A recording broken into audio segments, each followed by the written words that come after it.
আমার নবীর স্ট্যাটাস, আমার নবীর আজমত, আমার নবীর শরাফত আল্লাহ পাক কতটুকু তিনি বুলন্দ করেছেন। আল্লাহ পাক ৩ পারার প্রথমে মহান রব্বুল আলামিন বলেন, তিলকার রুসুলু ফাদ্দালনা বা'দাহুম আলা বা'দ মিনহুম মান কাল্লামাল্লাহ ওয়া রাফা বা'দাহুম দারাজাত। আল্লাহ পাক বলেন, মাইনে ফজিলত আতা কিয়া বাজু কো বাজু পর, আমি এক এক নবীকে এক এক নবীর উপরে শান দিয়েছি, মর্যাদা দিয়েছি, সম্মান দিয়েছি, বুজুর্গি দিয়েছি, স্ট্যাটাস দিয়েছি, শারাফাত দিয়েছি। এক এক নবীকে আল্লাহ পাক এক এক ধরনের ফজিলত দিয়েছেন। মিনহুম মান কাল্লামাল্লাহ, আল্লাহ বলেন তাদের মধ্যে একজন আমি আল্লাহর সঙ্গে কথা বলেছেন। জোরে বলুন সুবহানাল্লাহ। তিনি কে? ওয়া কাল্লামাল্লাহু মূসা তাকলিমা। মূসা নবী তুর পাহাড় থেকে মহান রবের সাথে তিনি কথা বলেছেন। বলুন সুবহানাল্লাহ। তারপরে আল্লাহ পাক বলেন, ওয়া রাফা বা'দাহুম দারাজাত, এবং কারো মর্যাদাকে আমি আল্লাহ পাক উঁচু করেছি। এটা হচ্ছে আমার নবীর শান। আল্লাহ পাক বলেন, দোস্ত মাইনে আপকি শরাফত ফজিলত, আমি अल्लाह पाक আপনার মর্যাদাকে इतना, আপনার बुजुर्गी के मर्यादा के इतना बुलंद किया, दुनिया में सारी पोजीशन और सारी शराफत में हमने आपको दर्जा सबसे बुलंद अता किया। बोलो सुभान अल्लाह। আপনার মর্যাদাকে, আপনার স্ট্যাটাসকে আমি আল্লাহ পাক সবচেয়ে বুলন্দ করেছি। সেটা কিভাবে?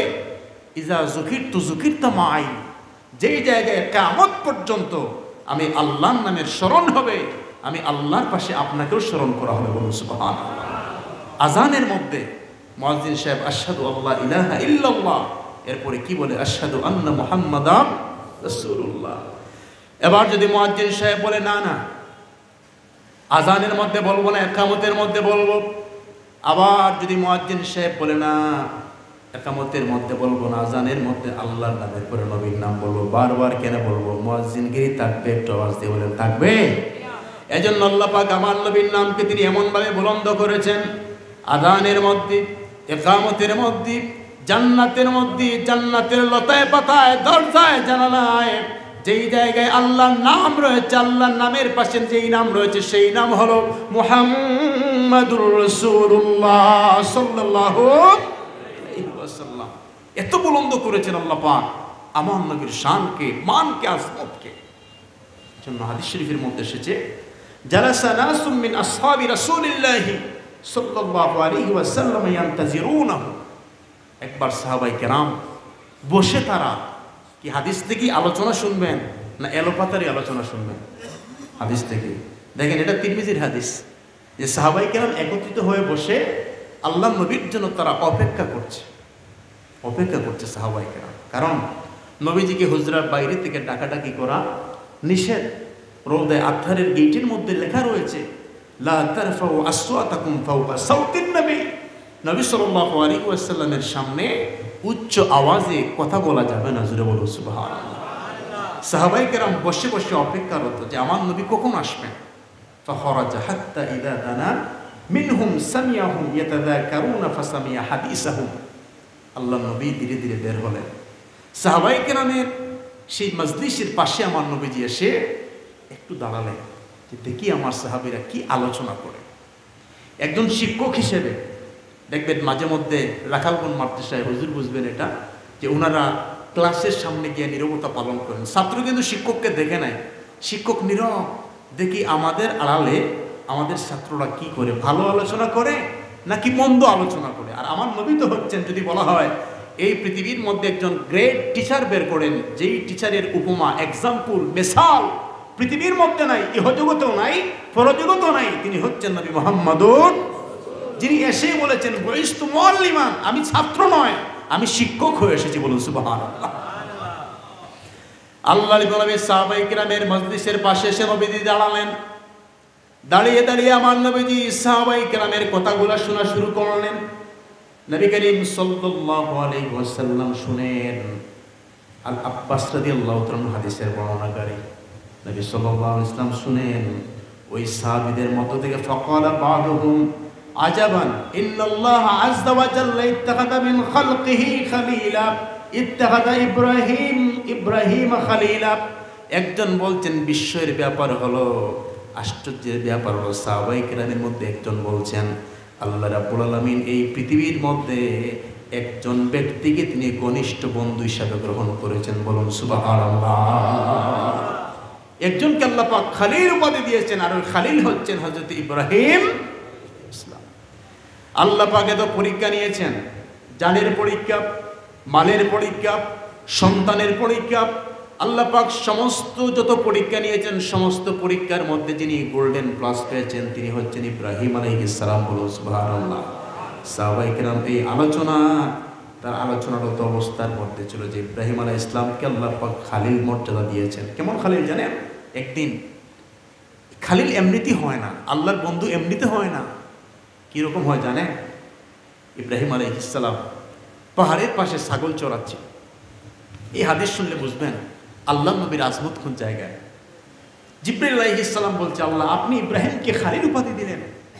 আল্লাহ বলেন, এমন তো কোনো পরীক্ষা নাই যেটা আমার ইব্রাহিমকে করি নাই। সকল পরীক্ষার মধ্যে ইব্রাহিম গোল্ডেন প্লাস পেয়েছে। জিবরাইলকে আল্লাহ বলেন, তুমি কি একটু পরীক্ষা করবে? জিবরাইল বলে, আল্লাহ যদি একটু সুযোগ দেন দেখি আপনার ইব্রাহিম কেমন পরীক্ষার মধ্যে উত্তীর্ণ হয়েছে। আল্লাহ বলেন, যাও অমুক পাহাড়ের পাশে আমার ইব্রাহিম ছাগল চড়ায়। ইব্রাহিম নবীর পাশ দিয়ে জিবরাইল যখন যাচ্ছেন বললেন, ওই যে আমরা তারাবির নামাজের পরে সুবহানাজিল মুলকি ওয়াল মালাকুতি আমরা পড়ি না, আল্লাহ পাকের প্রশংসা করি সানা, এটা পড়ে পড়ে জিবরাইল পাশ দিয়ে যাচ্ছে। ইব্রাহিম আলাইহিস সালাম মানুষের শুরুতে জিবরাইল যাচ্ছে। ইব্রাহিম আলাইহিস সালাম যেই মুহূর্তে ওই ব্যক্তির মুখে আল্লাহর প্রশংসা শুনেছে, হাত দিয়ে ধরে বলেছে, ভাই আপনার জবান দ্বারা আপনি এত সুন্দর করে আমার প্রভুর প্রশংসা করলেন, ভাই আরেকটি বার শোনাও তো। এখন জিবরাইল বলে, ভাই আমি আপনাকে শোনাবো ঠিক, আপনি আমাকে পুরস্কার কি দিবেন? সুবহানাল্লাহ বলবেন না? আমি আপনাকে শোনাবো, আপনি পুরস্কার কি দিবেন? ইব্রাহিম আলাইহিস সালাম বলেন, ভাই পুরস্কারের কোনো অভাব হবে না। আগে বলেন পুরস্কার কি দিবেন? ইব্রাহিম আলাইহিস সালাম বলে, এই যে আমার যত ছাগল রয়েছে তুমি যদি আরেকটি বার শোনাও, আমার সমস্ত ছাগল আমি তোমাকে পুরস্কার হিসেবে দিয়ে দিব। এবার সে আরেকটি বার শোনালো। আরেকটি বার শোনানোর পরে ইব্রাহিম আলাইহিস সালাম হাত ধরে বললেন, ভাই এত ভালো লেগেছে আমার কাছে, আবার আমার রবের প্রশংসা শোনাও। এবার ওই ব্যক্তি বললেন, জিবরাইল মানুষের স্রোত ধারণ করে এসেছেন, বললেন, ভাই আপনি কি পুরস্কার দিবেন? পুরস্কার তো শেষ, ছাগল কি হয়েছে? ছাগল তো শেষ, দিলাইছন সব কিতা দিলাইছন, এখন কি দিবে? ইব্রাহিম আলাইহিস সালাম বলছে, ভাই আমার রবের জন্য সব কিছু কোরবান করে দিতে আমি প্রস্তুত আছি, আপনি শুনান, কই কি দিবা? ইব্রাহিম আলাইহিস সালাম বলেন, ভাই এতক্ষণ পর্যন্ত আমি ছাগলের মালিক ছিলাম, এখন এতগুলা ছাগলের জন্য তো আপনার একজন রাখালের প্রয়োজন। আরেকটি বার যদি আপনি আমার রবের প্রশংসা করেন, এতক্ষণ ছিলাম মালিক, আরেকটি বার শুনান, আমি হয়ে যাব ওই ছাগলের রাখাল। তাহলে এমন কোন জায়গা ছিল না যে জায়গার মধ্যে আল্লাহ পাকের মহব্বত ভালোবাসা ছিল না। বলুন সুবহানাল্লাহ। পরে জিবরাইল বলে, ভাই আমি আপনার কাছে ফেল করেছি, আমি হচ্ছি আল্লাহর ফেরেশতা। জিবরাইল বলে, সুবহানাল্লাহ, সব আপনি নিয়ে নেন। কি মোহাম্মদ সে ওয়াফা তूने तू हम तेरे है, ये जहां चीज है क्या লৌহ কলম তেরে হে। এই যে নবীর প্রেমে যদি আমরা ফানা হতে পারি, মহান নবীর প্রেমে ফানা হতে পারি, কিছুই যাবে না, সব কিছু আমাদের হয়ে যাবে। বলুন সুবহানাল্লাহ। এবার একজন বললেন, সাহাবীদের মধ্যে আল্লাহ পাক ইব্রাহিম আলাইহিস সালামকে খালিল উপাধি দিয়েছেন, আমার নবী কিন্তু আড়াল থেকে সব শুনছেন। বলুন সুবহানাল্লাহ। এবার তাদের মধ্যে ওয়াকালা আখার, আরেকজন বলছেন, মাযা বি আজাবা মিন কালামি মূসা কাল্লামাহু তাকলিমা। আরেকজন বলছেন, বিস্ময়ের ব্যাপার হলো তুমি বলেছো ইব্রাহিমকে আল্লাহ পাক খালিল উপাধি দিয়েছেন, আরেকজন নবী সরাসরি তিনি আল্লাহর সঙ্গে কথা বলেছেন। বলুন সুবহানাল্লাহ। একজনকে আল্লাহ বন্ধু বানিয়েছেন, আরেকজনের সাথে আল্লাহ কথা বলেছেন। কথা বলেছেন কার সাথে? তোর পে কাহা রবনে লন তারানি মূসা। মারহাবা মারহাবা মারহাবা। তিনি বলছেন, রব্বি আরিনি রব্বি আরিনি। আল্লাহ বলেন, লাম তারানি। তোর পে কাহা রবনে লন তারানি মূসা तुझ पे कहा रब ने लन तरानी मूसा, लेकिन मेरे रसूल को, लेकिन मेरे नबी को रब ने अर्श पर बुलाया है। মারহাবা মারহাবা। কি বলছে আল্লাহ? তুর পাহাড়ের মধ্যে মুসা আলাইহিস সালাম আল্লাহকে দেখার জন্য বলেছে। আল্লাহ বলে লাম তারানি, তাকিদ দিয়ে বলেন না, সম্ভব না। আমার নবী বলেন নাই, আল্লাহ পাক আমার নবীকে আরশ পর্যন্ত ডেকেছেন, বলুন সুবহানাল্লাহ। তিনি হচ্ছেন মুসা আলাইহিস সালাম। এবার আরেকজন বলছেন ওয়াকাল আখার, আরেকজন বলছেন ফাঈসা কালিমাতুল্লাহি ওয়া রূহু। আরেকজন বলছেন আশ্চর্যের ব্যাপার হলো একজন নবী হচ্ছেন আল্লাহ পাকের রূহুল্লাহ, আল্লাহ পাকের কালিমা। তিনি হচ্ছেন হযরত ঈসা আলাইহিস সালাম, যার বাবা ছিল না। আল্লাহ পাক বিনা বাবায় মারিয়াম আলাইহিস সালামের গর্ভের ভিতরে ঈসা আলাইহিস সালামকে দিয়েছেন, বলুন সুবহানাল্লাহ। কি আলোচনা শুরু হয়েছে নবীজি আলাল থেকে শুনে, কি এশকের আলোচনা, কথা বলেন ঠিক না? এশকের আলোচনা শুরু হয়েছে। এবার আরেকজন সাহাবী বললেন ওয়াকাল আখা আদম মুস্তাফাহুল্লাহ, আল্লাহ পাক আদম আলাইহিস সালামকে তিনি নির্বাচিত করেছেন, জোরে বলুন সুবহানাল্লাহ। এরকম সাহাবায়ে কেরাম ডিসকাস শুরু করলেন, আলোচনা শুরু করলেন। ফাখরাজা আলাইহিম ফাসাল্লামা, ওই মুহূর্তে আমার প্রিয় নবী সাহাবায়ে কেরামের মাজলিসের মধ্যে ঢুকলেন। ঢুকেই আল্লাহর প্রিয় নবী কি দিলেন? একটা আওয়াজ দিয়ে বলেন, কথা বলেন না, কি দিলেন? এটা হচ্ছে আখলাক, আখলাকে মুস্তাফা। আমার রসুল আগে তিনি মানুষকে সালাম দিতেন, আর আমরা সালামের জন্য আগ থেকে প্রিপারেশন নিয়ে আমরা অপেক্ষা করি, বসি যে কখন আমাকে সালাম দেওয়া হবে, কথা বলেন ঠিক না? আল্লাহ নবী সাহাবায়ে কেরামদেরকে তিনি আগে সালাম দিতেন। সেখানে ছিল সালামের প্রতিযোগিতা, কে কার আগে সালাম দিতে পারে। আমরা অপেক্ষা করি, চেয়ারম্যান মহোদয় অপেক্ষা করেন কখন জনগণ সালাম দিবে, ইমাম সাহেব অপেক্ষা করেন কখন মুসল্লি সালাম দিবে, ছাত্র শিক্ষক অপেক্ষা করেন কখন ছাত্র সালাম দিবে, আর স্বামী অপেক্ষা করে কখন স্ত্রী সালাম দিবে, কথা বলেন ঠিক না? স্ত্রীকে কি সালাম দেওয়া যায় না? একটু কথা বলেন, দেওয়া যায় না? আমার নবী স্ত্রীদেরকে সালাম দিতেন, হাদিস থেকে শিক্ষা নেন। কিন্তু আমরা অপেক্ষা করি যে স্ত্রী আমাকে সালাম দেয়। আর যদিও স্বামী স্ত্রীকে সালাম দেয়, আমাদের সমাজে এটা তো বেকুব বেটা, বাহ বেটিয়ে সালাম দে, কথা বুঝতেছেন আপনারা? যে বেটিরে সালাম দে পুরা স্বামী লইলিছে, কথা বুঝতেছেন আপনারা? অথচ এটা সুন্নাত। যদি কাউকে বলা হয় আপনি কেন আপনার স্ত্রীকে সালাম দেন না, হুজুর শরম লাগে। স্ত্রীকে যদি বলা হয়, স্ত্রীকে যদি বলা হয় স্বামীকে সালাম দাও না কেন, লজ্জা লাগে, কথা বলে ঠিকই না? আবার দেখবেন আপনার সিলেট মার্কেটে গিয়ে এই দোকানের মধ্যে যে ম্যানেজার আছে, হ্যাঁ, যারা আপনার সেলসম্যান আছে, তাদেরকে দেখবেন গিয়ে খুব সুন্দর করে মোলায়েম কণ্ঠে একগামে মালগুন্না বেলাগুন্না এফা ইজহার সব মিলিয়ে খুব সুন্দর করে সালাম দিয়ে বলে ভাইয়া নতুন কানেকশন কি এসেছে? এখন ভাইয়াও বলে বাবি কেমন আছেন, ভালো আছেন? এই বাবির জন্য একটা টাইগার নিয়ে আয়, নতুবা কফি নিয়ে আয়, কথা হলে ঠিকই না? এখন সালাম দিবেন নিজের স্বামীকে, স্বামীকে সালাম না দিয়ে সিলেটে গিয়ে দোকানদারকে সালাম দেয়, কথা বলে ঠিকই না? এটা হচ্ছে আমাদের সমাজ। স্বামীকে সালাম দিতে লজ্জা লাগে, বিশাল বিশাল পাপ। এই পাপের কাজ করতে কোনো লজ্জা লাগে?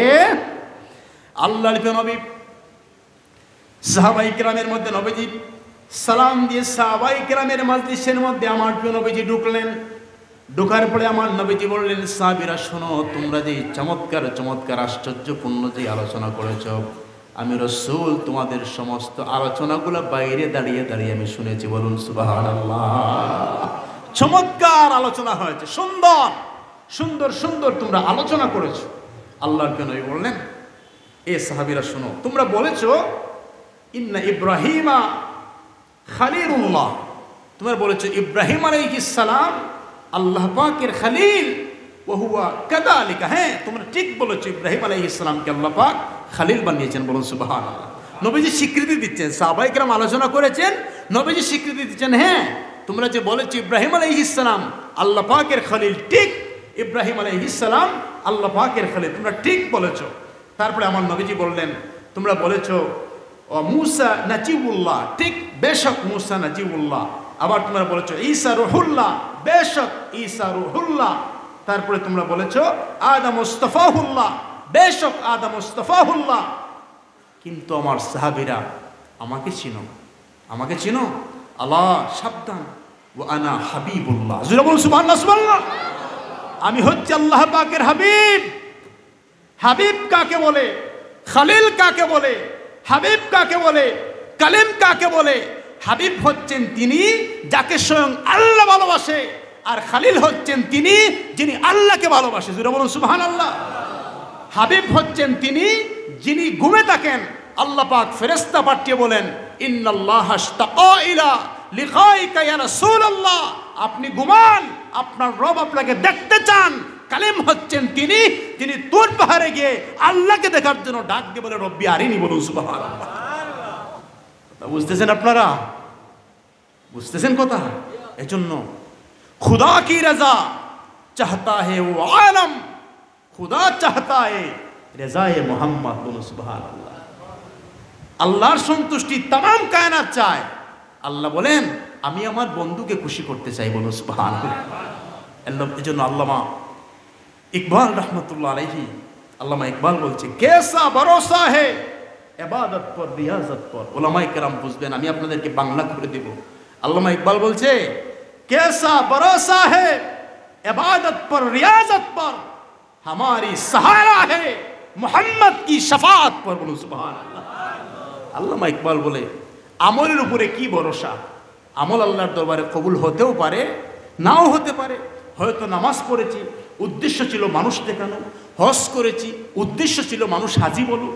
হ্যাঁ, তারপরে যাকাত দিয়েছি, উদ্দেশ্য ছিল মানুষ দেখো। এগুলোর উপরে ভরসা করা যায় না। আমার সাহারা হচ্ছে আমার নবীর শাফাআতের উপর। জোরে বলুন সুবহানাল্লাহ। তো আবার নবী বললেন আলা ওয়ানা হাবিবুল্লাহ, এ সাহাবীরা শোনো, আমি হচ্ছি আল্লাহ পাকের হাবিব। জোরে বলুন সুবহানাল্লাহ। তারপরে আমার নবীর এমন একটা জীবন ছিল, প্রথমে শুরুই করেছি আমি, যে এই পৃথিবীর মধ্যে যদি এমন একজন নিরহংকার ব্যক্তি বের করা হয়, যার জীবনে সেকেন্ডের জন্য অহংকার নাই, তিনি হচ্ছেন নবী মুহাম্মাদুর। এই কথা বলেই আমার প্রিয় নবী বলছেন ওয়ালা ফখরা, এটা নিয়ে আমি রাসূল কোনো অহংকার করি না। তারপরে আমার নবী বললেন ওয়া আনা হামিলুল লিওয়াইল হামদি ইয়াউমাল কিয়ামা, কিয়ামতের ময়দানে আমার হাতেই থাকবে প্রশংসার পতাকা। জুড়ে বলুন সুবহানাল্লাহ। তারপরে আমার নবীজি বলেন ওয়ালা ফখরা, এটা নিয়ে আমি রাসূল কখনো অহংকার করি না। আমি কি আপনাদেরকে কিচ্ছা বলতেছি না তিরমিজির হাদিস বলতেছি? একটু আওয়াজ দিয়ে বলেন, এটা কি কিচ্ছা নাকি হাদিস? হাদিস বলতেছি। নবীজি বলেন এটা নিয়ে আমি অহংকার করি না। ওয়া আনা আউয়ালু শাফিঈন ওয়া আউয়ালু মুশাফফাইন ইয়াউমাল কিয়ামা ওয়ালা ফখরা। আল্লাহ নবী বলেন কিয়ামতের ময়দানে সর্বপ্রথম আমি রাসূল সুপারিশ করব আল্লাহ পাক। সর্বপ্রথম তিনি যার সুপারিশ কবুল করবেন তিনি হলেন নবী মুহাম্মদুর রাসূলুল্লাহ সাল্লাল্লাহু আলাইহি ওয়াসাল্লাম। বলুন সুবহানাল্লাহ। আমার নবী বলেন আমি প্রথমে সুপারিশ করব, আর সর্বপ্রথম আল্লাহ পাক আমার সুপারিশকে তিনি কবুল করবেন। ওয়ালা ফখরা, এটা নিয়েও আমি রাসূল কোনো অহংকার করি না। হাদিসের শেষে কিন্তু খুব মজা আছে, আপনারাও জবাব দিবেন। তারপর নবীজি বললেন, আল্লাহর প্রিয় নবী বলেন ওয়ানা আউয়ালু মান ইউহাররিকু হিলাকাল জান্নাহ, আমি প্রথম জান্নাতের কড়া নাড়ব। তালার মধ্যে আমি প্রথমে জান্নাতের কড়া আমি নাড়ব। জোরে বলুন সুবহানাল্লাহ। হাত দেব ফায়ুফতাহুল্লাহু লি ফায়ুদখিলুনিহা মাই ফুকারাউল মুমিনিন। আল্লাহ নবী বলেন আমার জন্য প্রথমে জান্নাতের দরজা খোলা হবে, আর আমি সর্বপ্রথমে আমি মজা আছে, আবার বলে আমি সর্বপ্রথমেই আমার উম্মতের মধ্যে যারা গরিব মুমিন, কি গরিব মুমিন, গরিব গরিব মুমিন, মুমিন গরিব, গরিব মুমিন, আমার উম্মতের মধ্যে যারা গরিব। এই হাদিস শুনলে তো আপনারা দনের দোয়া বাদ দিয়ে দিবেন। তো এই দোয়া থেকে তো হুজুর তো বঞ্চিত না, আমিও তো বলি আল্লাহ টাকা দেন, ফুলুস ফুলুস, আল্লাহ আতি ফুলুস ফুলুস ফুলুস, আপনিও তো বলেন ফুলুস, কথা বলেন ঠিক না? ফুলুস ফুলুস ফুলুস, ওয়াল্লাহি দুনিয়া মাফি সাদিক, সাদিক নাই তো ফুলুস ছাড়া, কথা বলেন ঠিক না? এখন এই হাদিস শুনলে আপনি বলেন আল্লাহ আমাকে গরিব বানান কিন্তু মুমিন বানান। বলুন সুবহানাল্লাহ। এখন নবীজি বলেন আমার জন্য প্রথমে জান্নাতের দরজা খোলা হবে, আমি সর্বপ্রথমেই আমার উম্মতের মধ্যে মুমিন গরিব উম্মতগুলাকে বাছাই করে করে প্রথমেই তাদেরকে নিয়ে আল্লাহর জান্নাতে ঢুকে যাবো। জোরে বলুন সুবহানাল্লাহ। এখন বলেন, গরিব হতে চান না ধনী হতে চান? এই তো আওয়াজ স্লো হয়ে গেছে, একদম ডাউন। গরিব হতে চান না ধনী হতে চান? গরিব হতে চাই, গরিব হতে চাই। গরিব হলে লাভ না লস? একটু আওয়াজ দিয়ে বলেন। হিসাবও সহজ, নবীর সাথে জান্নাতেও যেতে পারবেন। তারপরে আমার নবী বলে ওয়ালা ফখরা, এটা নিয়েও আমি রসুল কোনো অহংকার করি না। তারপরে আমার নবীজি বলেন ওয়া আনা আকরামুল আউয়ালিন ওয়াল আখিরিন ওয়ালা ফখরা, আমার পূর্ব থেকে শেষ পর্যন্ত যত মানুষ পৃথিবীর মধ্যে এসেছে সবার চেয়ে শ্রেষ্ঠ মর্যাদা আল্লাহ পাক আমি নবীকে দান করেছেন। বলুন সুবহানাল্লাহ। এজন্য আল্লাহ নবীকে পেয়ে আমরা খুশি না নারাজ? একটু আওয়াজ দিয়ে বলে। কেমন খুশি, বেশি না কম? আকাশের তারা দেখো মিটি মিটি জলে, সাগরের পানি দেখো খুশিতে ঢেউ তুলে। বলেন, আকাশের তারা দেখো মিটি মিটি জলে, সাগরের পানি দেখো খুশিতে ঢেউ তুলে। দয়াল নবীর আগমনে, দয়াল নবীর বাগানে ফুল ফুটেছে, আকাশের তারা দেখো মিটি মিটি জলে, সাগরের পানি দেখো খুশিতে ঢেউ তুলে। 12ই রবিউল আউয়াল মা আমেনার গরেতে নূর নবীজির আগমনে খুশির জোয়ার উঠেছে। বলেন, 12ই রবিউল আউয়াল মা আমেনার গরেতে নূর নবীজির আগমনে খুশির জোয়ার উঠেছে। তার আগমনে সারা জগৎ, তার আগমনে সারা জগৎ আলোকিত হয়েছে। আকাশের তারা দেখো মিটি মিটি জলে, সাগরের পানি দেখো খুশিতে ঢেউ তুলে। মারহাবা মারহাবা। এজন্য আল্লাহ নবীর মহব্বতের কথা শোনার জন্য মহব্বতপূর্ণ একটা অন্তরের প্রয়োজন। মহব্বতপূর্ণ একটা অন্তরের প্রয়োজন। মনে রাখবেন, সকল অন্তরের মধ্যে নবীর মহব্বত জায়গা হয় না। যেই চোখে আবু বকর সিদ্দিক রাদিয়াল্লাহু তাআলা আনহু বলেছিল, আন-নাজরু ইলা ওয়াজহি রাসূলিল্লাহি সাল্লাল্লাহু আলাইহি ওয়াসাল্লাম, আমি সব সময় নবীকে দেখতে চাই, নবীর চেহারা আমার কাছে সবচেয়ে সুন্দর লাগে। ওই জায়গায় আবু জাহেল বলে, মুহাম্মদ তোমার চেহারা আমার কাছে সবচেয়ে কুশ্রী লাগে। যেটা বলুন নাউজুবিল্লাহ। পার্থক্য কি? মহব্বতের পার্থক্য। আওয়াজ বলে, কিসের পার্থক্য? মহব্বতের পার্থক্য, ভালোবাসার পার্থক্য। একজন দেখে মহব্বতের নজরে, আরেকজন দেখে ঘৃণার নজরে। জোরে বলুন নাউজুবিল্লাহ। এজন্য মহব্বত নিয়ে আপনি যান, মক্কায় যান, মদিনায় যান, জবলে নূরে যান, জবলে উহুদে যান, মহব্বত থেকে একটা জবাব আসবে। হিংসা নিয়ে যান, আরেকটা জবাব আসবে। আমি যখন জবলে নূরের মধ্যে গেলাম, আমার সাথে আপনাদের প্রিন্সিপাল হুজুর, আমার উস্তাদুল মুকাররম হযরত আল্লামা আলিপুরি হুজুরের সাথে আমি ছিলাম গত রমাদানের আগে। তো জবলে নূরে যাওয়ার পর আমার একটা কথা মনে হলো যে আল্লাহ, বাংলাদেশের মধ্যে নবী নূর না মাটি, কত কিলাকিলি, কথা বলেন ঠিক না? আর সৌদি আরবের মানুষেরা পাহাড়ের নাম দিয়ে দিয়েছে নূরের পাহাড়। কিসের পাহাড়? নূরের পাহাড়। জবলে নূর, নূরের পাহাড়। কই বেদি সেইটাই বুঝুন না নিবা। এই যে কোনো দলের হুজুর হক, যে কোনো দলের অনুসারী হক, গিয়ে কি বলে এই পাহাড়কে? জবলে। তো জবলে নূর অর্থ কি? নূরের পাহাড়। কত? জবলে নূর অর্থ কি? নূরের পাহাড়। তো আমি প্রশ্ন করলাম, বুঝলাম না, আমাদের দেশে তোমার আমারই, আর সৌদি আরব পাহাড়কে বলে নূরের পাহাড়। এই পাহাড়ের মধ্যে মাটি আর পাথর, তারপরে বলে কি নূরের? বললাম, হাজী সাহেব এটা নূরের হয় কিভাবে? কই হুজুর জানেন না আপনি? এই পাহাড়ের উপরে কোরআন নাজিল হয়েছে। আমি বললাম 1 নম্বর ভুল কথা, কোরআন তো পাহাড়ে নাজিল হয় নাই। লাউ আনজালনা হাযাল কুরআন আলা জাবালিন লারাআইতাহু খাশিয়াম মুতাসাদ্দিয়াম মিন খাশিয়াতিল্লাহ। আল্লাহ বলেন যদি পাহাড়ে কোরআন নাজিল করতাম, পাহাড় থরথর করে কাঁপতো। কোরআন নাজিল হয়েছে পাহাড়ের উপরে না নবীর উপরে? কথা বলেন কার উপরে? নবীর উপরে। আমি বললাম না, পাহাড়ের উপরে তো নাজিল হয় নাই। আপনি যে বলেন পাহাড়ের উপরে নাজিল হওয়ার কারণে জবলে নূর হয়েছে, তাহলে আমি বললাম আল্লাহ তো বলেন পাহাড়ের উপরে কোরআন নাজিল করি নাই, কোরআন নাজিল হয়েছে নবীর উপরে। নবী বসা ছিলেন পাহাড়ের উপরে, নবী বসা ছিলেন পাহাড়ের উপরে। যেই পাহাড়ে আমার নবী বসেছেন, নূর নবী বসেছেন, নবীর উপরে নূর নামক কিতাব নাজিল হয়েছে। কিয়ামত পর্যন্ত হাজিরা ওই পাহাড়কে মাটি আর পাথরের পাহাড় বলে না, ওই পাহাড়কে বলে নূরের পাহাড়। জোরে বলুন সুবহানাল্লাহ। কোনো ইখতিলাফ নাই, কোনো, সবাই বলে নূরের পাহাড়, কিন্তু ভালোবাসা নিয়ে কেউ চিন্তা করে না। কথা বুঝতেছেন আপনারা? ভালোবাসা নিয়ে চিন্তা করে না। মদিনায় গেলেন, যান উহুদ পাহাড়ের মধ্যে, হাজী সাহেবকে প্রশ্ন করবেন যে হাজী সাহেব এত পাহাড় মক্কা মদিনার মধ্যে, তাও টাকা খরচ করে কি একটা পাহাড়ের জিয়ারত করার জন্য আমরা আসবো? কই মানুষের জিয়ারতের নিয়তে বের হলে শিরিক হয়ে যাবে। জোরে বলুন নাউজুবিল্লাহ। তো আপনি যে আমাকে নিয়ে আসলেন উহুদের জিয়ারতে, এটা তো একটা পাহাড়, তো এই পাহাড়ের জিয়ারতে কেন নিয়ে আসলেন? হাজী সাহেব বলে জানেন না? না। আপনি বলেন না জানি না। কি সমস্যা? আরে জাবালু উহুদিন ইউহিব্বুনা ওয়া নুহিব্বুহু। আল্লাহ নবী বলেন জবলে উহুদ পাহাড় আমি রসুলকে ভালোবাসে, তোমরাও ওই পাহাড়কে ভালোবাসো।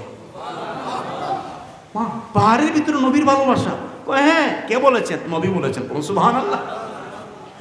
শুধু তাই নয়, তিরমিজির হাদিসের মধ্যে এসেছে কুনতু মা'আন নবী সাল্লাল্লাহু আলাইহি ওয়াসাল্লাম বিমাক্কাতা ফাখরাজনা ফি বাদি নওয়াহিহা ফামাস্তাকবালাহু জাবালুন ওয়ালা শাজারুন ইল্লা ওয়া হুয়া ইয়াকুলু আসসালামু আলাইকা ইয়া রাসূলুল্লাহ। হযরত আলী রাদিয়াল্লাহু তাআলা আনহু বলেন, দুনিয়ার মানুষেরা, আমি আল্লাহর নবীকে নিয়ে মক্কাতুল মুকাররমার মধ্যে পাহাড়ের পাশ দিয়ে যাচ্ছিলাম। পাহাড়ের চতুর্দিক থেকে শুধু সালামের আওয়াজ আসে। আল্লাহ নবীকে প্রশ্ন করলাম, ইয়া রাসূলুল্লাহ, ইয়া হাবিবাল্লাহ, আমি আর আপনি ব্যতীত কেউ নাই, কে আপনাকে সালাম দেয়? এই যে হাদিসটা বললাম, না মিলে মুঝে পাকাড়লো, না মিলে মুঝে পাকাড়লো। আমাকে বলেন যে হুজুর হাদিসটা দেখিয়ে দেন, মিল যায় मेरा कोई शिकवा नहीं है। नबी का मिलादुन नबी पकड़ लो, नबी का मोहब्बत पकड़ लो। बोलो सुभान। আলী রাদিয়াল্লাহু তাআলা নবীজিকে বলেন, ইয়া রাসূলুল্লাহ, ইয়া হাবিবাল্লাহ, কি আপনাকে এত মধুর কণ্ঠে সালাম দেয় কোনো মানুষ নাই? আল্লাহর নবী বলেন, আলী রে শোনো, আমি তো শুধুমাত্র মানুষের নবী হয়ে পৃথিবীর মধ্যে আসি নাই, আমি হলাম রাহমাতুল লিল আলামিন। আমি কি? আমি রাহমাতুল লিল আলামিন। ওই যে পাহাড় পর্বত, ফামাস্তাকবালাহু জাবালুন, আল্লাহর পাহাড় আমাকে ইস্তেকবাল জানায়। জুড়ে বলুন সুবহানাল্লাহ। ওয়ালা শাজারুন, গাছপালাগুলো আমাকে ইস্তেকবাল জানায়। কি বলে? ওয়া হুয়া ইয়াকুলু আসসালামু আলাইকা ইয়া রাসূলুল্লাহ। ওই পাহাড় আর গাছপালাগুলো আমি রাসূলকে সম্মান প্রদর্শন করে, আমি রাসূলুল্লাহকে দাঁড়িয়ে দাঁড়িয়ে তারা সালাম প্রদান করে। বলুন সুবহানাল্লাহ। তো পাহাড় নবীকে সালাম দেয়, গাছপালা নবীকে সালাম দেয়। গাছ কি সালাম দেওয়ার সময় বসে যায়? পাহাড় কি সালাম দেওয়ার সময় বসে যায়? একটু হাসি বলেন। এখনো যান মদিনা শরীফে, দেখবেন, আমাকে বলবেন, গিয়ে বসেন গম্বুদে খাদরার সামনে, লক্ষ্য রাখেন সামনের দিকে। ওই যে খাসাইসুল কুবরার মধ্যে ইমাম জালালউদ্দিন সুয়ুতি বলেছেন, শাওয়াহিদুন নবুয়তের মধ্যে আব্দুর রহমান জামি রহমতুল্লাহ আলাইহি বলেছেন, নবী যখন মা আমেনার গর্ভে এসেছেন, আমেনার মাথার উপর দিয়ে পাখি যেতে সালাম দিত। বলুন সুবহানাল্লাহ। যান মক্কা মদিনায়, মক্কাতে পাখির কোনো অভাব নাই। আল্লাহর খানায়ে কাবার গিলাফের মধ্যে পাখি বিঠে না। বলুন সুবহানাল্লাহ। বুঝে এটা ঘর কার? যান মদিনার মধ্যে, পাখির কোনো অভাব নাই। গম্বুদে খাদরার উপরে একটা পাখিও বসে না, বুঝে এখানে আমার নবী আছেন। জুড়ে বলুন সুবহানাল্লাহ। তো পশু পাখির অন্তরের মধ্যে আল্লাহ পাক তার হাবিবের মহব্বত তিনি তৈরি করে দিয়েছেন। উস্তুনে হান্নানা আপনারা সবার সুপরিচিত জড় পদার্থ, যার মধ্যে প্রাণ নাই, নবীর বিরহে কাঁদতে কাঁদতে উস্তুনে হান্নানার ভিতরে প্রাণ সঞ্চার হয়ে গেছে। জুড়ে বলুন সুবহানাল্লাহ। নবীজি সান্ত্বনা দিয়েছেন, বলেছেন তোমাকে নিয়েই আমি আল্লাহর সুন্দর জান্নাতের মধ্যে যাব। জুড়ে বলুন সুবহানাল্লাহ। ভাইরা আমার, এজন্য সাহাবায়ে কেরাম এগুলো নিয়ে শানে রিসালত নিয়ে তারা আলোচনা করতেন। কিরকম জানেন? দেওয়ানে হাসান বিন সাবিত, ওলামায়ে কেরাম যারা আপনারা চিনেন, এটা হুজুরা হয়তো এটা পড়েছেন। দেওয়ানে হাসান বিন সাবিতের 2 নম্বর পৃষ্ঠার মধ্যে ঢাকা ইউনিভার্সিটি, চিটাং ইউনিভার্সিটির অ্যারাবিক ডিপার্টমেন্টের মধ্যে আরবি সাহিত্যের রেফারেন্স বুক হিসেবে একটা বই থাকে। এই বইয়ের নাম হচ্ছে দেওয়ানে হাসান বিন সাবিত। হাসান বিন সাবিত রাদিয়াল্লাহু তাআলা আনহুর কবিতা। মেশকাত শরীফের 410 নম্বর পৃষ্ঠার মধ্যে এসেছে, না মিলে মুঝে পাকালো, মিল যায় মেরা কুই শিক্ষক নেই, যে আল্লাহর নবীর একজন প্রিয় কবি ছিলেন হাসান বিন সাবিত রাদিয়াল্লাহু তাআলা। নবীজি ওনার জন্য মসজিদে নববীর ভিতরে মিম্বর বানিয়ে দিয়েছেন আর বলেছেন, হাসান যতক্ষণ তুমি দাঁড়িয়ে আমার প্রশংসা করবে, আল্লাহর ফেরেশতা জিব্রাইলের মাধ্যমে আল্লাহ তোমাকে সাহায্য করাবেন। এখন হাসান বিন সাবিত রাদিয়াল্লাহু তাআলা মিম্বরে দাঁড়িয়ে বলছেন, নবী আপনার একটু প্রশংসা করি। কি প্রশংসা? বলছে, ওয়া আহসানু মিনকা লাম তারা কাত্তু আইনি, আমার চোখ আপনার মতো এত সুন্দর মহামানব কোনোদিনও দেখে নাই। বলুন সুবহানাল্লাহ। ওয়া আজমালু মিনকা লাম তালিদিন নিসাউ, কিয়ামত পর্যন্ত কোনো মহিলা আপনার মতো সুন্দর একটা সন্তান জন্ম দিতে পারবে না। খুলিকতা মুবাররাআম মিন কুল্লি আইবিন, ইয়া রাসূলুল্লাহ আপনার দিকে খুব ভালো করে চেয়েছি, আপনার মধ্যে কোনো আইব নাই, আপনার মধ্যে কোনো ত্রুটি নাই। আমরা নিজেকে যত সুন্দর বলি না কেন, যত সুন্দর দাবি করি না কেন, আয়নার সামনে গেলে মনে হয় নাকটা একটু ভুসা, চেহারাটা একটু লম্বা। আয়নার সামনে দাঁড়িয়ে বলি, যদি নাকটা একটু গোল হতো, চেহারা যদি একটু গোল হতো। নবীর সাহাবী বলে, নবী এমন ছিলেন, খলিকতা মুবাররাআম মিন কুল্লি আইবিন, আল্লাহর নবীর মধ্যে কোনো আইব নাই, নবীর মধ্যে কোনো ত্রুটি নাই। কাআন্নাকা কাদ খুলিকতা কামা তাশাউ, সাহাবী বলছে, ইয়া রাসূলুল্লাহ আল্লাহ যখন আপনাকে তৈরি করেছেন, আমার মনে হয় আপনি যেরকম চেয়েছেন আল্লাহ ওই রকম সুন্দর আপনাকে দিয়েছেন। তো নবী তো বলেন না, এ হাসান বিন সাবিত এটা তো শিরিক করে ফেলেছো। এটা কি করে ফেলেছো? শিরিক করে ফেলেছো। বরং আল্লাহ নবী ওনার জন্য মিম্বর স্থাপন করে দিয়েছেন। জোরে বলুন সুবহানাল্লাহ। এখন আসেন আমরা আবার আল্লাহ পাকের কুরআনুল কারীমের মধ্যে আসে, যে কুরআনুল কারীমের মধ্যে আল্লাহ পাক আমার নবীকে তিনি কি সম্মান, কি ইজ্জত দান করেছেন। দেখেন কুরআনুল কারীমের মধ্যে আল্লাহ রাব্বুল আলামিন আদম থেকে শুরু করে ঈসা আলাইহিস সালাম পর্যন্ত যে 25 নবীর নাম এসেছে, এবং অন্যান্য সহিফার মধ্যে তাওরাত, জাবুর, ইনজিলের মধ্যে আল্লাহ রাব্বুল আলামিন প্রত্যেক নবীর আসল নাম ধরে তিনি নবীদেরকে ডেকেছেন। কি ধরে? আসল নাম ধরে ডেকেছেন। কিন্তু কুরআনুল কারীমের মধ্যে আপনি ইয়া মুহাম্মদ বলে কোনো আয়াত আপনি পাবেন আল্লাহ পাক তার নবীকে নাম ধরে ডাকেন নাই। জোরে বলুন সুবহানাল্লাহ। এটা কি ইজ্জত দেওয়া না বেইজ্জত করা? আপনি চেয়ারম্যান সাহেব, আপনাকে যদি ইউনিয়নে যাওয়ার পর একজন আপনার নাম ধরে ডাকে আর আরেকজন যদি বলে চেয়ারম্যান সাহেব, ইজ্জত কোনটা? চেয়ারম্যান সাহেব বলা। কথা বলেন ঠিকই না? এখন কুরআনুল কারীম আপনি খুলেন, আমার নবীর নাম যে মুহাম্মদ সাল্লাল্লাহু আলাইহি ওয়াসাল্লাম, এটা রাখলেন কে? মুহাম্মদ সাল্লাল্লাহু আলাইহি ওয়াসাল্লাম শব্দের অর্থ কি? আল্লাযী ইউহমাদু হামদান বাদা হামদিন, যার প্রশংসা প্রতিনিয়ত হয় তিনি হচ্ছেন নবী মুহাম্মাদুর। যার প্রশংসা আজানে, যার প্রশংসা ইকামতে, যার সালাম নামাজে, যার দুরুদ জানাজায়, যার দুরুদ আল্লাহ পড়েন, ফেরেশতাকে বলেন তোমরাও পড়ো, তিনি হচ্ছেন নবী মুহাম্মাদুর সাল্লাল্লাহু। দেখেন আল্লাহ পাক যখন আদম আলাইহিস সালামকে ডাক দিয়েছেন, আল্লাহ কি বলেছেন? ইয়া আদম উসকুন আনতা ওয়া যাওজুকাল জান্নাতা ওয়া কুলা মিনহা রাগাদান হাইসু শি'তুমা। আল্লাহ পাক বলেছেন, আদম তুমি তোমার স্ত্রীকে নিয়ে তুমি জান্নাতের মধ্যে বসবাস করো। বলুন সুবহানাল্লাহ। আল্লাহ পাক ডাক দিয়েছেন নূহ আলাইহিস সালামকে, ইয়া নূহ হুবিত। আল্লাহ পাক ডাক দিয়েছেন ইব্রাহিম আলাইহিস সালামকে, ইয়া ইব্রাহিম আ'রিদ আন হাদা। আল্লাহ পাক ডাক দিয়েছেন মূসা আলাইহিস সালামকে, ইয়া মূসা ইন্নী ইসতাফাইতুকা। আল্লাহ পাক ডাক দিয়েছেন ঈসা আলাইহিস সালামকে, ইয়া ঈসা উযকুর নি'মাতি আলাইকা। আল্লাহ পাক ডাক দিয়েছেন দাউদ আলাইহিস সালামকে, ইয়া দাউদ ইন্না জাআলনাকা খলিফাতান ফিল আরদ। আল্লাহ পাক ডাক দিয়েছেন জাকারিয়া আলাইহিস সালামকে, ইয়া জাকারিয়া ইন্না নুবাশশিরুকা। আল্লাহ পাক ডাক দিয়েছেন ইয়াহইয়া আলাইহিস সালামকে, ইয়া ইয়াহইয়া খুযিল কিতাব। কিন্তু আমার নবীকে আল্লাহ পাক যখন ডাক দিবেন, ভালোবাসা, আবেগ, অনুভূতি, প্রেম সবগুলা একত্রিত করে আল্লাহ পাক তার বন্ধুকে ডাক দিয়েছেন ইয়া আইয়ুহার রাসূল বলে, জোরে বলুন সুবহানাল্লাহ। আল্লাহ পাক ডাক দিয়েছেন ইয়া আইয়ুহাল মুজাম্মিল বলে, সুবহানাল্লাহ বলেন। আল্লাহ পাক ডাক দিয়েছেন ইয়া আইয়ুহাল মুদ্দাসসির বলে, সুবহানাল্লাহ। আল্লাহ পাক ডাক দিয়েছেন ইয়াসিন তাহা।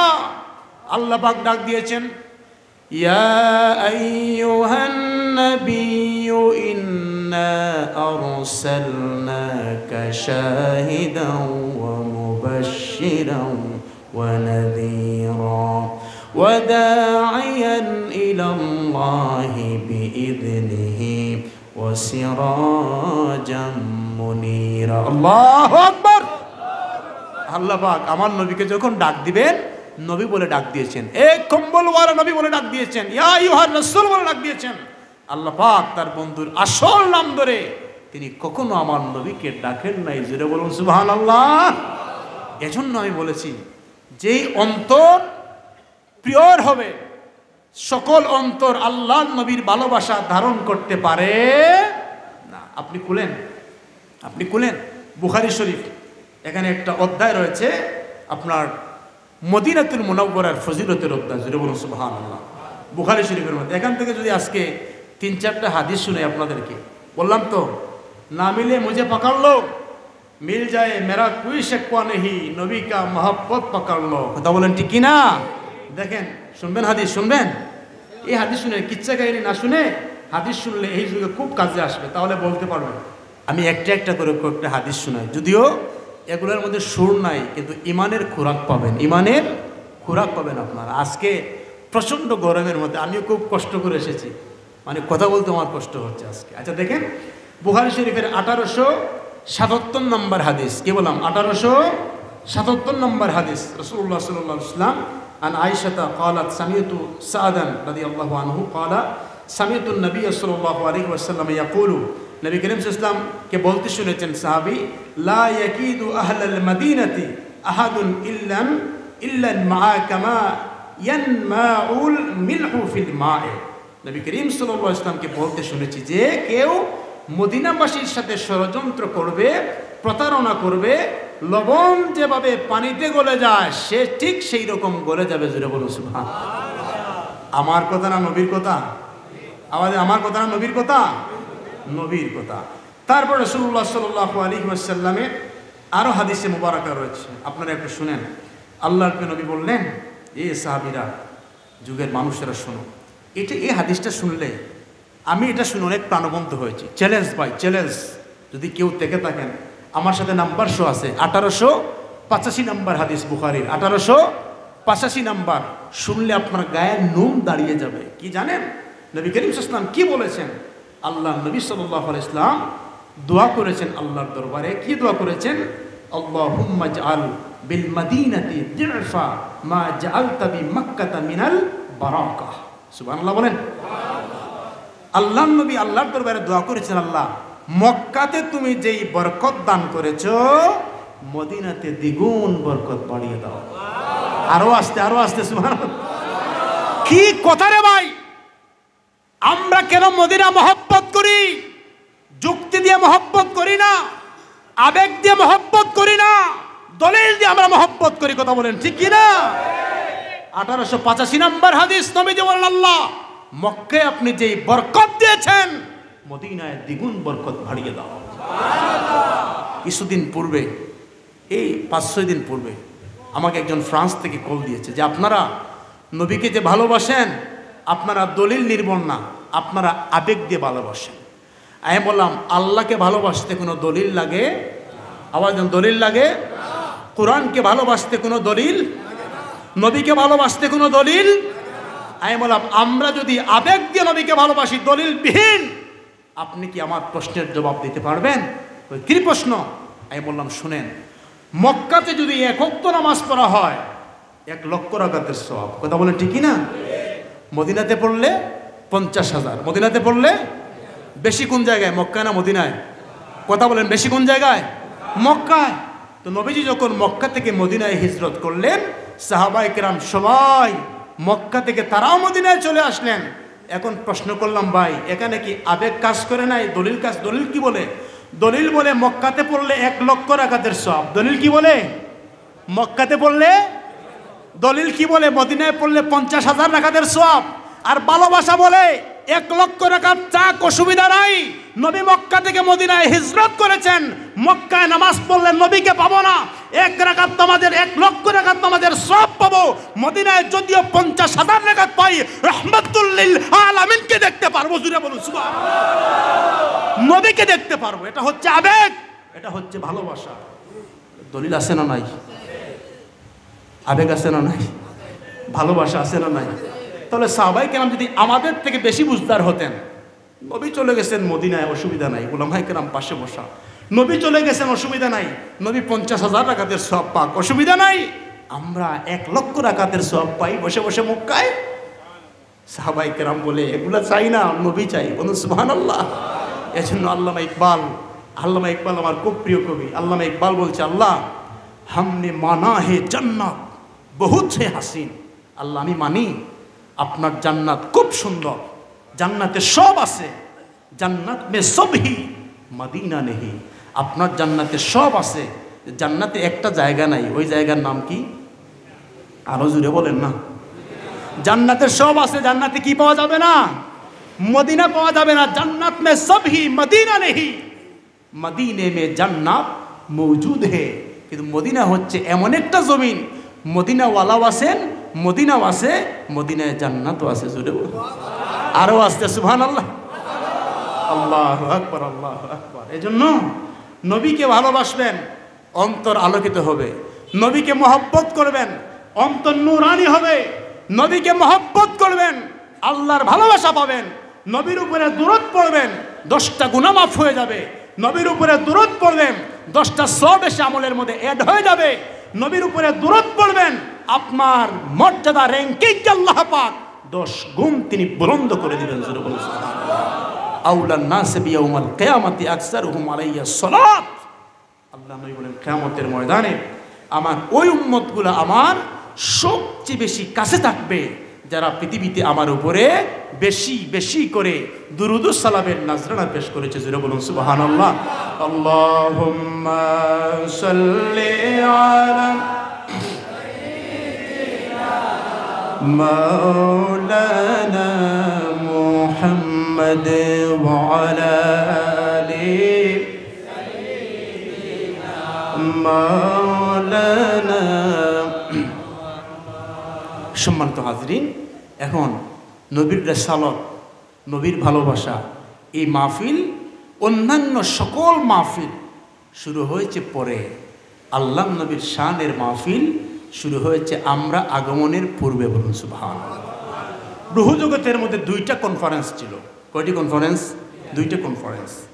একটা হচ্ছে জলসায়ে তাওহীদি আর একটা হচ্ছে জলসায়ে রিসালাত। এজন্য আমরা নারায়ে তাকবীর আল্লাহু আকবার, এরপরে বলি নারায়ে রিসালাতিয়া। তাহলে রূহ জগতের মধ্যে কোরআনকে বিশ্লেষণ করলে, কোরআনুল কারীমের আয়াতকে সার্চ দিলে আপনি পাবেন যে রূহ জগতের মধ্যে আল্লাহ পাক 2টি কনফারেন্স করেছেন। কয়টি? 2টি কনফারেন্স। একটা ছিল আল্লাহর তাওহীদের কনফারেন্স। আল্লাহ শুধু তাওহীদের কনফারেন্স করে রূহ জগতের মধ্যে শেষ করেন নাই, আল্লাহর সাথে সাথে আবার রিসালাতেরও কনফারেন্স করলেন। বলুন সুবহানাল্লাহ। কিরকম রূহের কনফারেন্স? যেটা আপনারা এগুলো জানেন সবাই। আল্লাহ পাক সমস্ত রূহকে তিনি একত্রিত করে বলেছেন আলাস্তু বি রাব্বিকুম। তখন আমরা নবীর নেতৃত্বে, আল্লাহ নবীর সদারতে, আল্লাহ নবীর ইমামতে, আমার নবীর নেতৃত্বে আমরা বলেছিলাম ক্বালু বালা শাহিদনা। তারপরে আল্লাহ পাক বলেন এটা জলসে তাওহীদি, আমি আল্লাহ যে এক, এটা বোঝানোর জন্য এই প্রোগ্রাম করলাম। আরেকটা মহা সম্মেলনের প্রয়োজন। জিব্রাইল বলে, আল্লাহ ওই সম্মেলনে কি সবাইকে দাওয়াত দেব আগের মতো? আল্লাহ বলেন না, এই সম্মেলনের মধ্যে সবাইকে দাওয়াত দিতে পারবে না। আল্লাহ কাদেরকে দাওয়াত দেব? আল্লাহ বলেন সমস্ত নবীদেরকে শুধু দাওয়াত দিবা। জোরে বলুন সুবহানাল্লাহ। সমস্ত আম্বিয়া কেরামদেরকে দাওয়াত দেওয়া হলো। আল্লাহ পাক কমিটমেন্ট নিলেন, তাদের কাছ থেকে প্রতিশ্রুতি নিলেন। ওয়াইদ আখাযাল্লাহু মিসাকান নাবিয়্যিন, সমস্ত নবীর কাছ থেকে কমিটমেন্ট নিয়ে বলেছেন নবীগণ আপন আপন সম্প্রদায়ে, আপন আপন কৌমে, আপন আপন সময়ে আমি আল্লাহ পাকের তাওহীদের পর আমার রাসূলের রিসালাতের বাণীকেও প্রকাশ করতে হবে। জোরে বলুন সুবহানাল্লাহ। আমার নবীর আগমনের বাণীকেও প্রকাশ করতে হবে। এজন্য সমস্ত নবীগণ আদম আলাইহিস সালাম থেকে শুরু করে ঈসা আলাইহিস সালাম পর্যন্ত সমস্ত আম্বিয়া কেরামগণ আমার নবীর শানের উপরে, মানের উপরে, আসমতের উপরে, শারাফাতের উপরে, হুব্বে মুস্তাফার উপরে, রেজায়ে মুস্তাফার উপরে, আখলাকে মুস্তাফার উপরে, সিরাতে মুস্তাফার উপরে, সূরাতে মুস্তাফার উপরে, মিলাদে মুস্তাফার উপরে সবাই আলোচনা করেছেন। বলুন সুবহানাল্লাহ। যতটুকু আলোচনা হয়েছে আল্লাহ পাক যেন কবুল করেন। বলুন আমিন। অন্তর তাজা রাখবেন। নবী ঈমান, আওয়াজ এবার নবী কি? নবী ঈমান। ও নবী হচ্ছেন ঈমানের অঙ্গ। নবী বিহনে ঈমান কখনো পরিপূর্ণ হয় না। এজন্য আমরা নবী পেয়েছি, নবী ধরেছি, নবীকে ভালোবেসেছি। এই তালিম, এই তরবিয়ত আমাদের উলামায়ে কেরাম যুগ থেকে যুগ যুগান্তরে দিয়ে আসছেন। সেই ধারাবাহিকতায় আমরা আল্লাহকেও মহব্বত করি, রাসূলকেও মহব্বত করি। ভালোবাসার মধ্যে কোনো বেজাল, আল্লাহ পাক যেন নির্বেজাল ভালোবাসার তৌফিক দান করেন। বলুন আমিন। সাল্লাল্লাহু আলা সাইয়্যিদিনা মাওলানা মুহাম্মদ ওয়া আলা আলিহি ওয়া সাহবিহি ওয়া সাল্লাম। সাল্লাল্লাহু আলা সাইয়্যিদিনা মাওলানা মুহাম্মদ ওয়া আলা আলিহি ওয়া সাহবিহি ওয়া সাল্লাম। আল্লাহুম্মা আমিন। আলহামদুলিল্লাহি রাব্বিল আলামিন ওয়াস সালাতু ওয়াস সালামু আলা রাসূলিহিল কারীম ওয়া আলা আলিহি ওয়া আসহাবিহি ওয়া আজওয়াজিহি ওয়া আহলি বাইতিহি আজমাইন। রব্বানা আতিনা ফিদ দুনিয়া হাসানাহ ওয়া ফিল আখিরাতি হাসানাতাও ওয়া কিনা আযাবান নার। রব্বুল আলামিন আল্লাহ শুরু থেকে শেষ পর্যন্ত আজকের এই মাহফিলকে কবুল করে নাও আল্লাহ। আল্লাহ খাস করে মাহবুদ আমাদের প্রত্যেকের অন্তরের মধ্যে আপনার মহব্বত, আপনার হাবিবের মহব্বত জাগ্রত করে দাও আল্লাহ। আল্লাহ জীবনের বাকি মুহূর্তগুলো আপনার গোলামি করার তৌফিক দান ফরমাও আল্লাহ। এই ফিতনা ফাসাদের যুগে আমাদের ইমানকে হেফাজত করার তৌফিক দান ফরমাও রব্বুল আলামিন আল্লাহ। খাস করে এই মাহফিলের মধ্যে যারা টাকা দিয়ে, অর্থ দিয়ে সাহায্য সহযোগিতা করেছেন প্রত্যেকের এই দানকে তুমি কবুল করে নাও আল্লাহ। আল্লাহ খাস করে আমাদের মুসলিম উম্মাহ, আমাদের মুমিন ভাই বোনদেরকে আল্লাহ আমাদেরকে এক হয়ে, নেক হয়ে আল্লাহ আপনার মহব্বত, আপনার হাবিবের মহব্বত ধারণ করে চলার তৌফিক দান ফরমাও। সুবহানা রাব্বিকা রাব্বিল ইজ্জাতি আম্মা ইয়াসিফুন ওয়া সালামুন আলাল মুরসালিন আলহামদুলিল্লাহি।